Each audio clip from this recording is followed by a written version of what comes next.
Well, folks, delighted to be joined by the one, the only, Mr. Terry Masson! Thank you very much. Well, I'll tell you what, if anybody deserves an intro like that, pal, it's you. Yeah, I've had that a few times now. You have. But this one, of course, is a little bit more special than everything else, and that strip there is going to give it away, let's be honest. Tomorrow, you reach that 501 games for the Mighty Mo. I mean, emotionally, how do you feel about it all?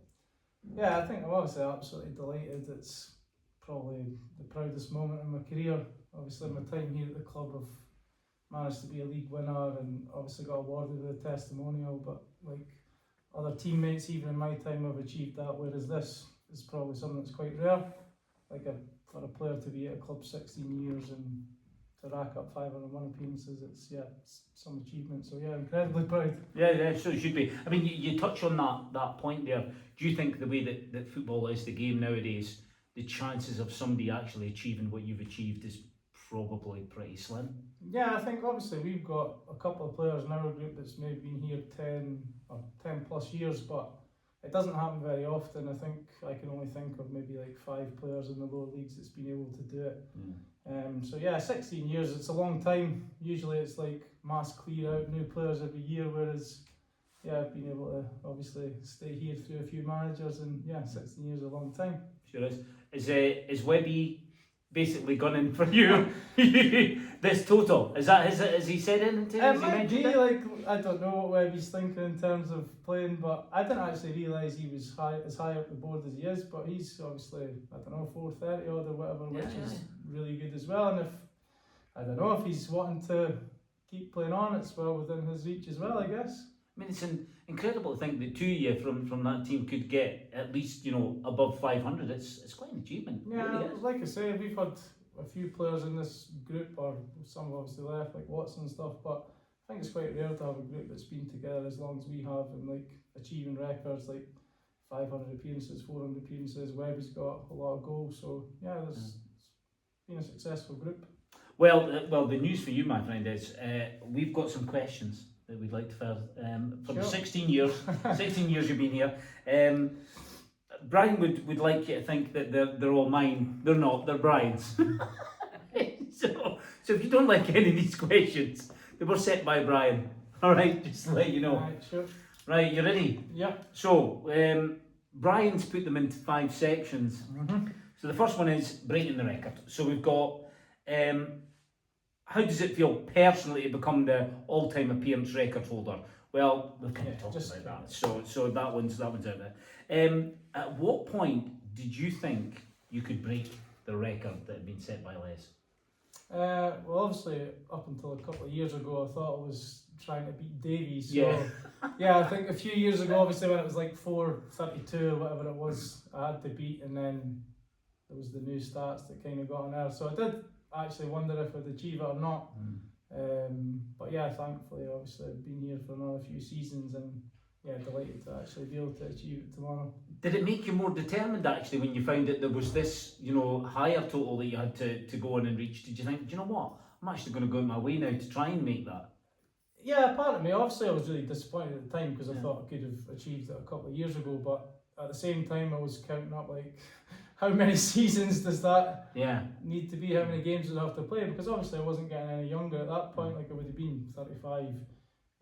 So I knew it would be tight, but yeah, obviously I've been able to get there in the end, so yeah, delighted. I mean, you think you were devastated. Try being David.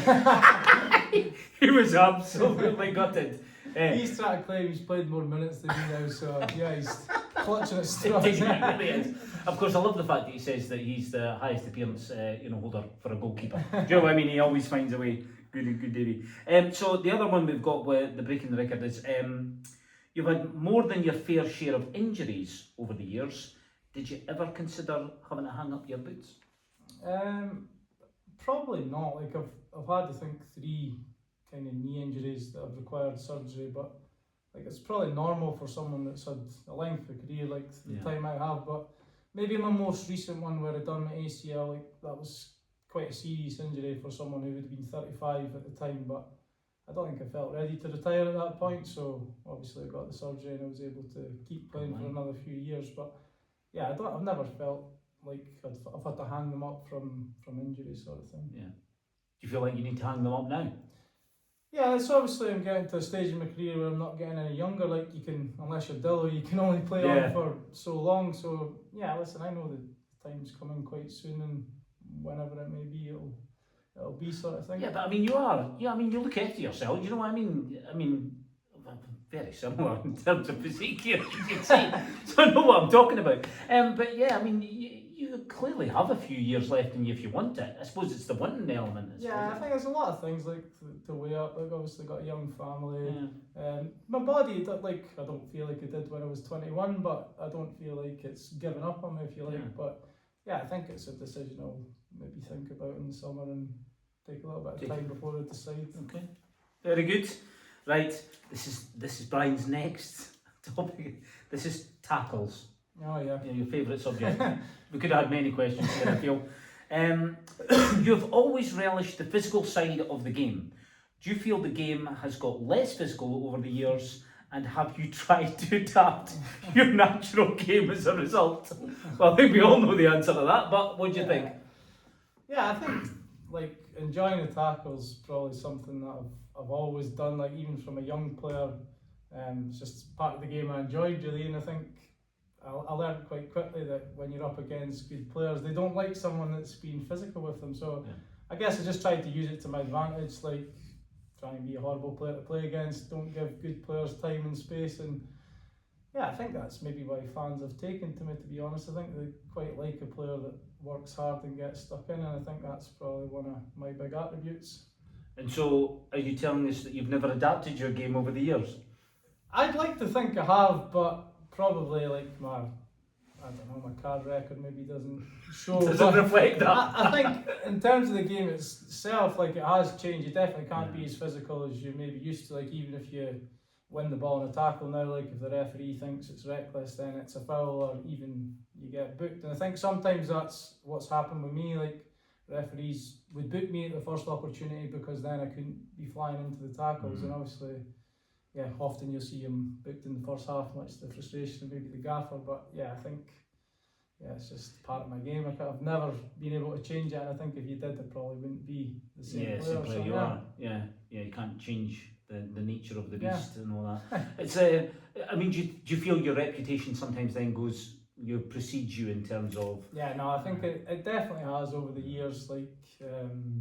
I've no doubt that the referees at their training will discuss players and stuff, and I think I personally feel hard done by at times. I don't know if it's the view of others, but often I could get booked where maybe they would let it slide for another player, and I think maybe just over the years I have gained a reputation that's maybe not helped the card count. Yeah, I'll get that chip off your shoulder there while we're doing that there. The refs are watching. That was for your benefit.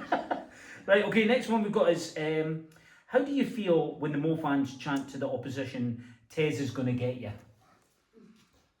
Yeah, well, it's obviously nice to hear. Like, it's good to hear you getting the back and the support. And usually it's been like in derby games where maybe it's me that's getting a bit of stick off of opposition. So yeah, it is good to hear. Like I say, I think that they like a player that gets stuck in and works hard, plays for the badge. So yeah. I mean, do you ever hear that though and think, oh, I'd better go and do something now? No, I think you is more sung in terms of trying to wind up an opposition player. All right, okay. So an instruction. Is that what you're telling me? It's nice to hear. If there's one thing I would say is it would be nice to see the fans back a bit more this year. Maybe it's for whatever reason the crowds have not been as good, and I think hopefully they can, especially tomorrow, make it in and Yeah, I mean that is a good point to make. Is that you know the quality of the football is still there. Okay, there's been some disappointing results, etc. But you do hope that tomorrow's an opportunity for all these fans that have come to watch you over the 16 years to maybe make the effort they haven't this year. Yeah, absolutely. Like I say, I don't know for whatever reason the crowd numbers just seem to be down. But yeah, it'd be good if we could get the support back. I think we missed the young group of fans, and I don't know if there's a way that we could maybe try and get them back through the door. That would be nice. That's the future of the club at the end of the day, so we need to ensure of that. And so the last one we've got here for tackles is you're no stranger to receiving red cards. Is there a particular signing off that sticks in your mind, and why? Yeah, I think it's 9 red cards I've had in my career. No, that you're counting. Yeah. Okay. So I must say some of those were overturned, and yeah, I don't think all deserved. Like even if I look at the one at Partick Thistle this year, like even watching that back, I don't think it's a red card. Right. But like you've said previously, sometimes I think maybe the reputation that I have, I'm just on the end of a red card. But probably the one that would stick out would be the game before the gaffer came in. We played the game away up at Elgin, and I got sent off after 6 minutes. Obviously, it was a waste of a journey for myself, and then I've obviously left my teammates to play a long time with 10 men. But fortunately, that was one of the cards that was appealed and overturned, so I was able to play in Stuart's first game against Clyde the following week, and then we obviously went on a great run. I mean, so you talk about the letting your teammates down. I mean, is there that? You come in here, you sit in the changing room, and there's this instant sort of feeling of guilt about the fact you've let everybody else down, so to speak. Yeah, I mean, so the minute you see the red card coming out, it's a sickening feeling, and then you've obviously got that walk to the changing room. It's a lonely place, you know fine well that you've sort of left your teammates in it, and you're listening out to see if there's a cheer if it's a conceded goal or whatever, because you know you've let them down, and it's really an uphill task to play with a man less. But yeah, like I said, I think it's the way I play, and sometimes that's what happens. You make a wrong decision or miss time of tackle, and unfortunately it results in a card. Indeed. And so when you're sent off so early in the game, and you're obviously in the changing room, I mean, what, did you just sit? Did you just sit until half time, or what do you sort of have to do?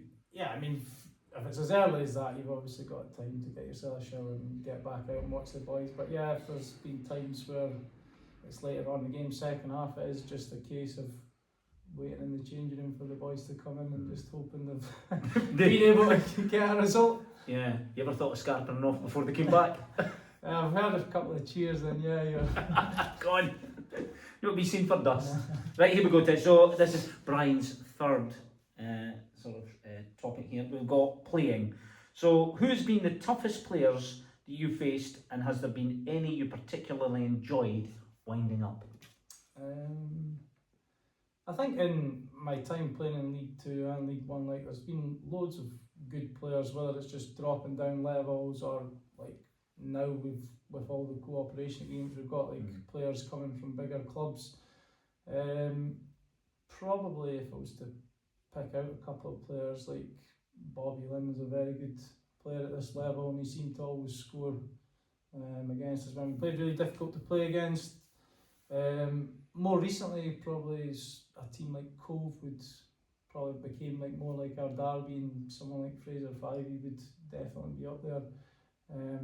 But yeah, I think if I go back to saying playing against good players and trying to make it difficult for them, I think if you are winding them up and you're able to put good players off their game, then you're doing your job well. And sometimes I was able to do that through being a bit of a dirty bugger, and other times they got the better of me. So yeah, I'll have missed out. There's been loads of good players, but if I could just think of a couple from recent seasons, it would probably be players like those. But there wasn't one that you thought, I can't wait to get out there because I know we'll be able to wind them up? There probably is. I can't think off the top of my head, but you know, because of being here for 60 seasons, like the teams change within the leagues, but usually it was like the derby games. Like I really relished playing in the derby games. I was up for those, and there was obviously a time where it was like all the Angus teams in the league. That was a brilliant season. So that was really good. Yeah, but I can't think of one player I thought, you know what, I really enjoyed winding you up. It just, maybe different players. There were so many. There were so many. Right, next one we got is if you were playing a game, a 5-a-sides next week, which 5 more players from your time at Links Park would you pick to make up your team? I had a similar question from a testimonial, and I definitely missed players out that weren't happy, so this is an even harder job because it's only 5 players.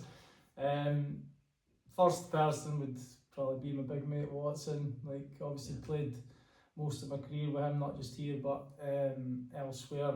And yeah, just a great guy, good in the changing room, good professional. So he would be included.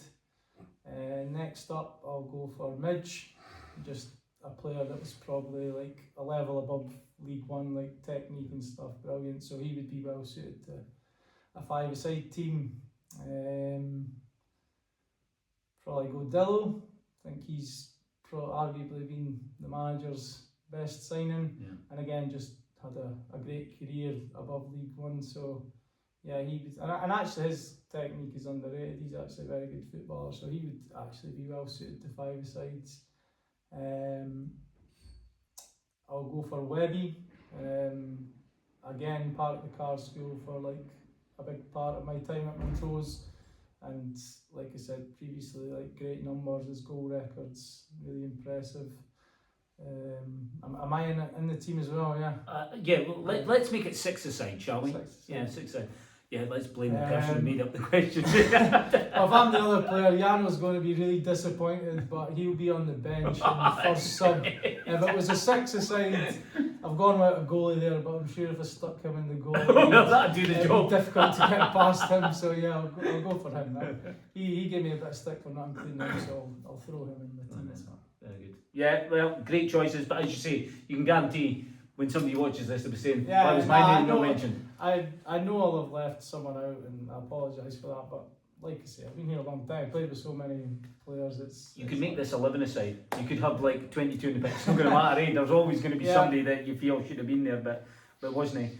And then the last one from this section, what is or has been your favourite or worst day with the Mo, be it journey, dressing room, stadium, etc.? Your favourite, or in fact maybe there's two. Maybe you could do a favourite, maybe you could do a worst. Yeah, I'll go worst first. The playoff game against Airdrie. If I look back at that, that was probably our best opportunity to get promoted. Like, we obviously had a really good team, really good squad at that time, and actually we're well ahead in the tie, but just sort of capitulated in that second half of the playoff. And yeah, that's probably one of the lowest I've been as a footballer. Like, it was usually the last game of the season, like you all meet together and go for a beer before you all head off for your summer, and like it was a horrible place to be. Like, nobody wanted to be there, and we knew we'd really blew it that day. So that would be probably my worst day in football, or worst away day. For best, it wasn't the day we won the league, but the week before we won the league, we had an away game at Steny, and that was probably like the biggest travelling support I've ever seen us take, like 500 or 600, and obviously everyone was in a good mood, thinking that we could wrap up the league that day. But I think Peterhead obviously got a result, but yeah, that was probably a memorable day. In terms of the travelling support. It just shows you the importance of the fans, eh? Yeah. When you get that kind of support behind you in an away game, it's incredible. Yeah, I think I wasn't fancy dressed, but if I can remember back, they all had like, you know, beachwear and stuff on, and made it a sort of party atmosphere. And yeah, it would have been great to see it that day, but obviously we managed to do it at home and probably definitely in front of even bigger support. So yeah, it worked out fine in the end. Yeah. The Airdrie game is almost as my worst day in football as well. I haven't actually spoken about it, so we'll just leave it there. Yeah. haven't been able to really deal with that yet. Right, so Brian's fourth section for you here is personality. Okay. When you look back at appearance number 1 and compare it to appearance number 501, how has Terry Masson as a person changed over that time? Well, I'd like to think that I'm a bit calmer than I was, but people would probably argue against it. Yeah, I think when I first arrived, I maybe wasn't like a regular in the team, so you're sort of in and out the team, maybe not like as consistent with your performances. But when you do get the opportunity, you're maybe like trying too hard to impress. Whereas once I started to get a run of games and had that trust of a manager, obviously the level of consistency in my performance is probably improved, and that's kind of what I think I've been able to do over the last 10 or so years. For young players, I guess it would be like try not to get too down if you're not playing. Like I went out on loan a few times and like it didn't do me any harm, sort of thing.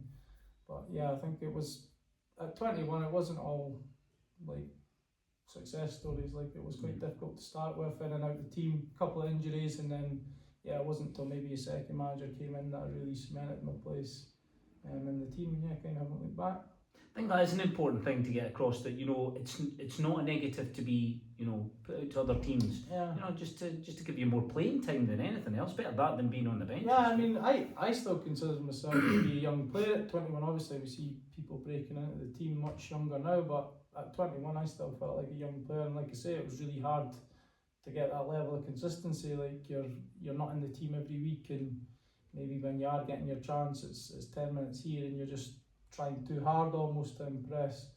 So I think just as I got games under my belt and grew in experience, I just think I've managed to become a more, maybe not composed, but more controlled in my game, I would say. Grey hair, that's also something that changed, let's be honest. But that's all of us, pal. Don't worry about that.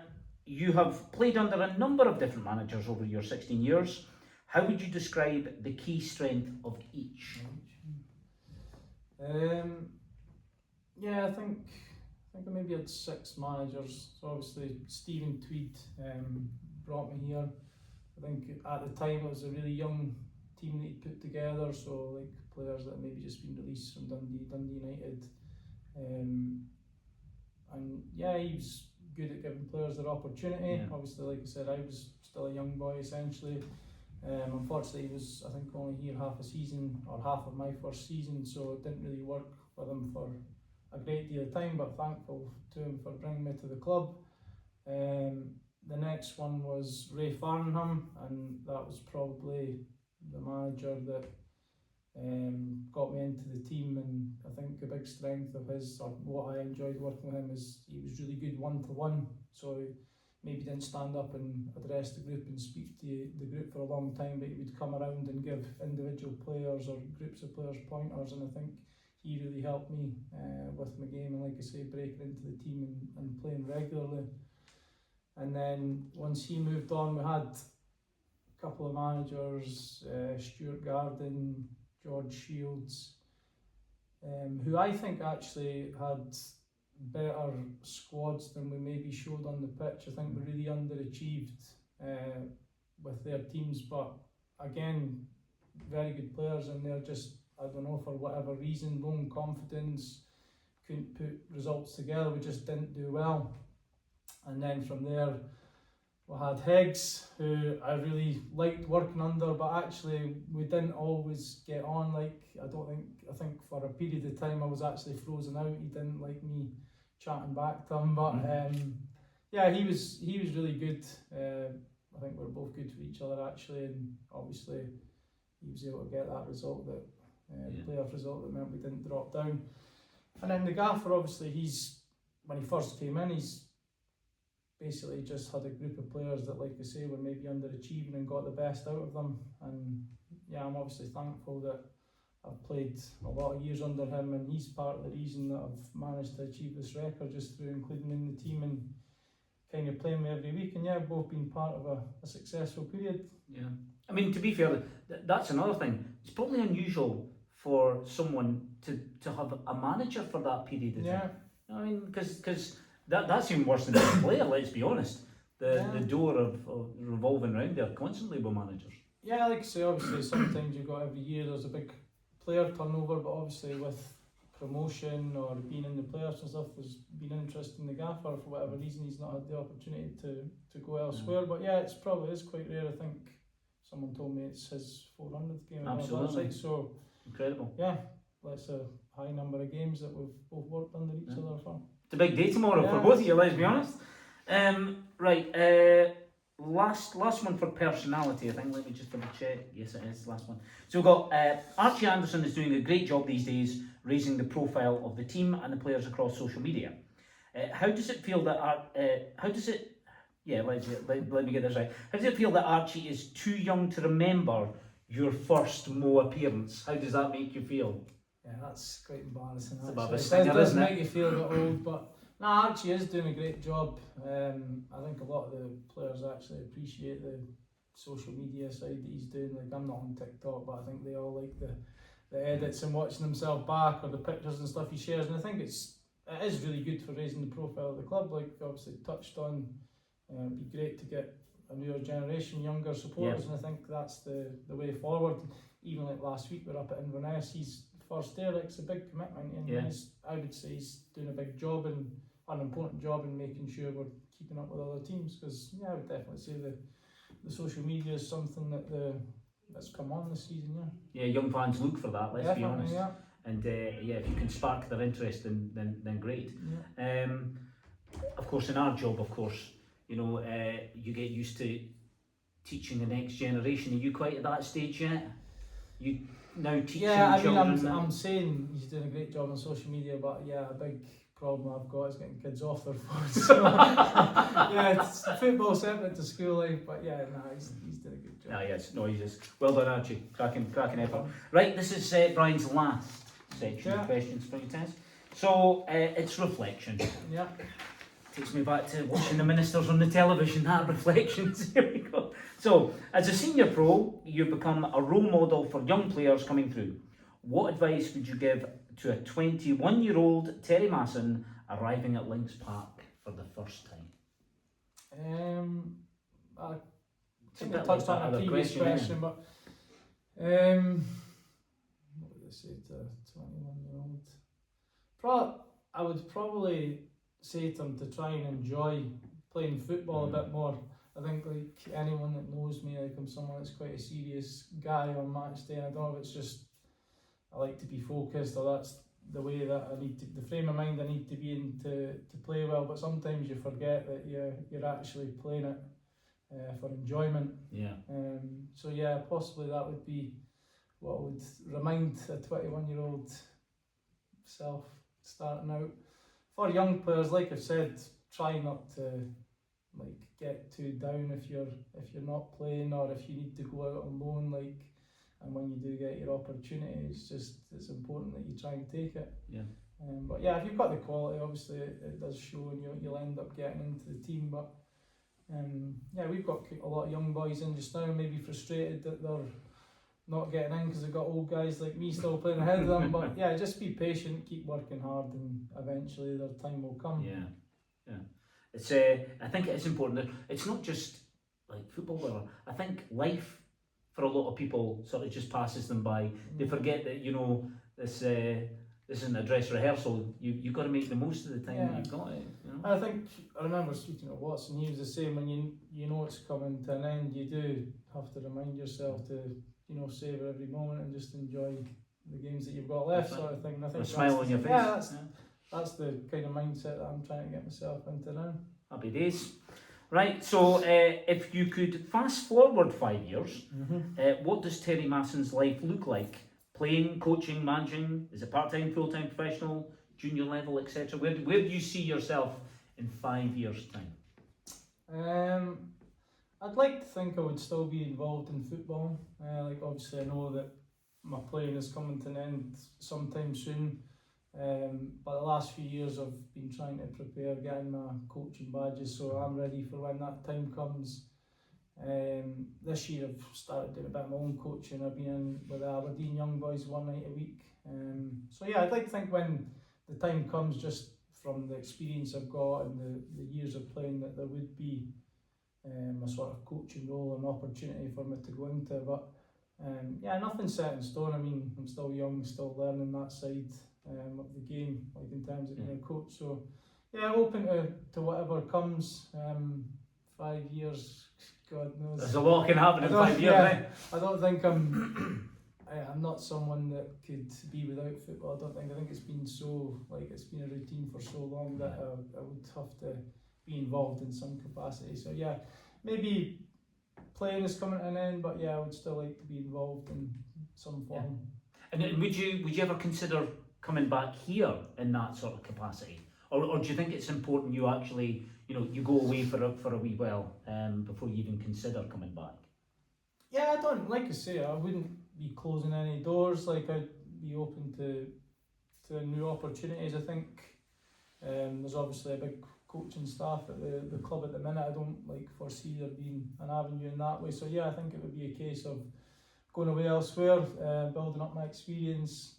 Like I say, whether it's the young boys at Aberdeen or if something else was to open up, and then yeah, who knows, in 5 years' time if I'm back, then that would be great. But if not, I'm sure there would be other roles for me elsewhere. Yeah, I'm sure there will be, that's for sure. Right, the final one, here we are folks.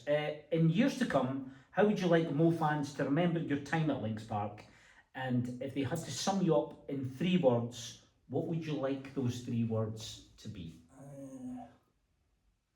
Yeah, I'd like probably them to remember me for the player maybe 6 or 7 years ago. So almost that time where we won the league, or the team that was pushing for promotion. I think I was obviously a player that was in the team every week there, a kind of mainstay of the team, and a big reason why we were successful, I would like to think, whereas maybe the last year or two not played as frequently as I maybe did back then. So yeah, I'd like them to remember hopefully a younger version of myself that was, I don't know, a bit more full of energy, chipped in with the odd goal more than he maybe does now. 3 words, I think I'll go with loyal. I don't think you could. I don't think you can argue that. 16 years somewhere, definitely been loyal, and the club's obviously been good to me as well. I'd go for a leader. I'd like to think that I've set an example for my teammates and led when I've been on the pitch. And lastly, I'll go legend. Am I allowed to say that? I think this is your moment. I don't think anybody can deny you that. I think someone that's been at a club 16 years gets that status. So yeah, I'll go loyal leader, legend. I think when you become the highest appearance holder, you can class yourself as a legend, Tez. I think that's acceptable, buddy. Thank you. Well, look, thanks for doing this. Let's be grateful there isn't a 3rd strip, or else it'd be 666. And saying that some folk might view you like that on the pitch, who knows. And you talk about enjoying the game. Well, make sure you absolutely enjoy tomorrow and the bit of history that you've made for yourself and for this club. So well done, pal. Thank you very much. Enjoy it if you can. I'm sure you will.